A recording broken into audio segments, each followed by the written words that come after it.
Okay guys, we're back out here. I was asked the question about the gap. When I realigned it up here, did it affect the door gap on the bottom? Because when we played with the door gap on the bottom, it affected it up here. Okay,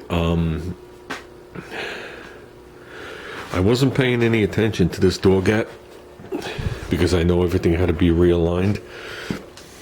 But this is the gap we have at this point. Then it got tighter down at the bottom. And that's pretty much exactly how I left it. If you look at it like this, the door is out a hair, but the fender is flush with the rocker. The door isn't. Okay? When you get to be from like here to here, they're flush with each other, then it reverses the other way. Okay? When I run my hand across the door here, there seems to be a very slight issue with the way they folded the skin right here. Like I said, this was never repainted. Plus whatever that is on there. Looks like dirt. Okay, door opens and closes fine. It actually misses. So obviously we need some aligning, without a doubt. I'd like to get the door back a tad. Get the top of the door out a tad, get the bottom of the door in a tad. All the things I didn't think this door needed, it definitely needs. I would like to get the alignment done, just so Junior can come out here and strip these two doors and be done with it. Looking at it this way, there's a big height difference here. I haven't had either one of these off the car. But there is a massive height difference. Back door's closed. I never noticed that. Big height difference. Oh yeah, there's a big height difference in the window. This door's up too high. Because this gap gets larger in the front, but that's the way it always was, but it's pretty uniform across here. This is almost touching here and gets wider as it goes in the back. So I would say this door is sitting up too high.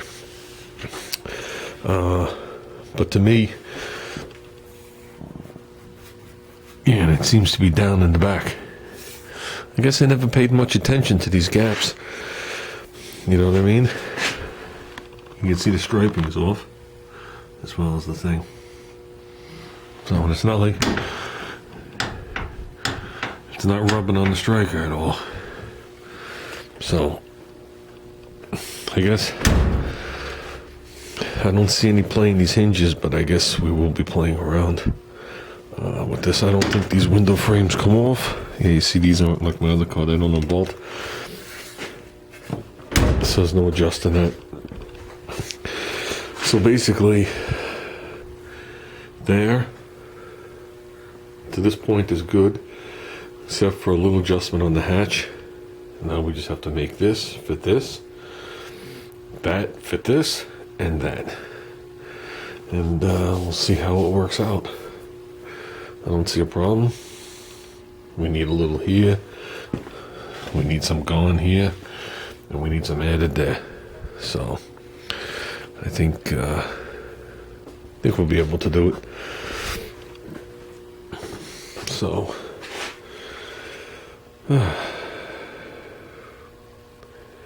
question is, do I want to do it now or not do it now? At this point I could have Junior strip the doors, just have to roll the back over and not worry about it. But I would like to have all the panels finally lined up on this car so I could just keep moving forward. So just to touch briefly on the valance look and the bumper, no bumper. The no bumper idea is a bad idea. That's one of the things that differentiates this car from like an early Mustang. It actually has a bumper. It's actually supported to the frame decently, and there's a beam behind it. So I'm not talking about in a massive accident, God forbid, but in some kind of accident it will protect Junior as well as the front of the car. With no bumper, anything you touch, everything's destroyed. That's why I'm hesitating so much on the fenders. He got back to me again. I can pretty much get those fenders for a very decent price. But that just makes the front of this car glass, and it relies on these fenders. This car is a unibody, period. That means everything you bolt back onto it adds stiffness to it, including that valance, even that piece of tin. Every piece makes the car stiffer and stiffer and stiffer. And that's the way it's designed. Does the bumper make it any stiffer? It might. It might.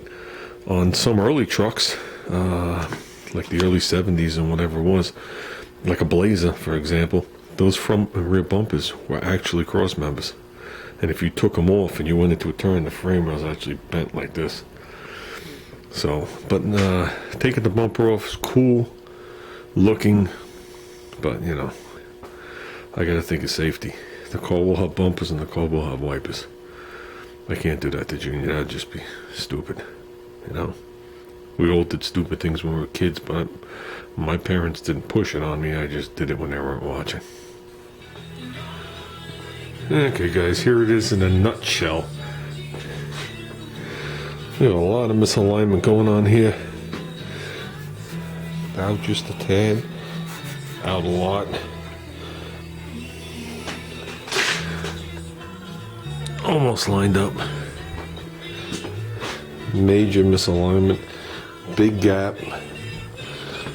And more misalignments. Rocker looks cleaner. At least the upper part of it does. This molding's been bowed out forever. I don't want to damage these. They're still actually salvageable if I really wanted to. So, I don't know if I want to, but I hate destroying parts that could be used. Okay, so what do we have? We have a small little dent in the door that we got to work out. There was a slip of a foot one day. We got termite damage back there. Got a little termite damage here. Seems to be a decent distance from the edge, but I'm not predicting anything. You know how that goes. This door here shows nothing, as well as this right here, but as you know, this is all covered, so we don't know yet.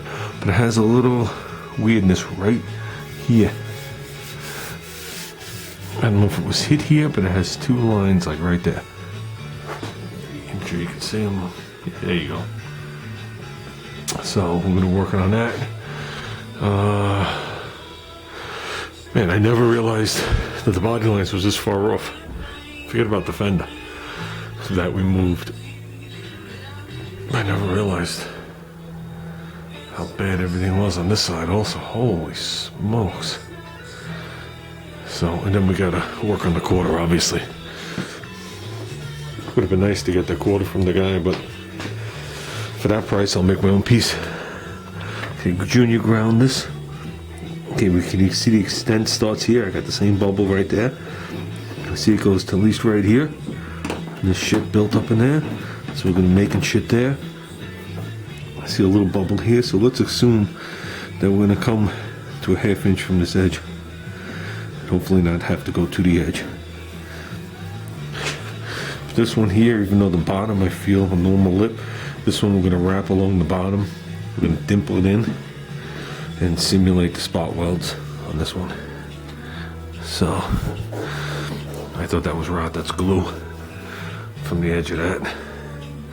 So let's hope when we take this molding off, which is fully intact and nice, that there isn't too much more lurking.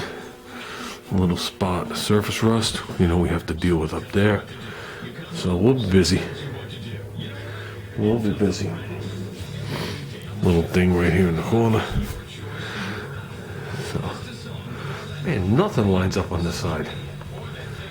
Holy smokes, it must have been that one launch that we did with the car. Must have twisted it. Okay, guys, this is what's next.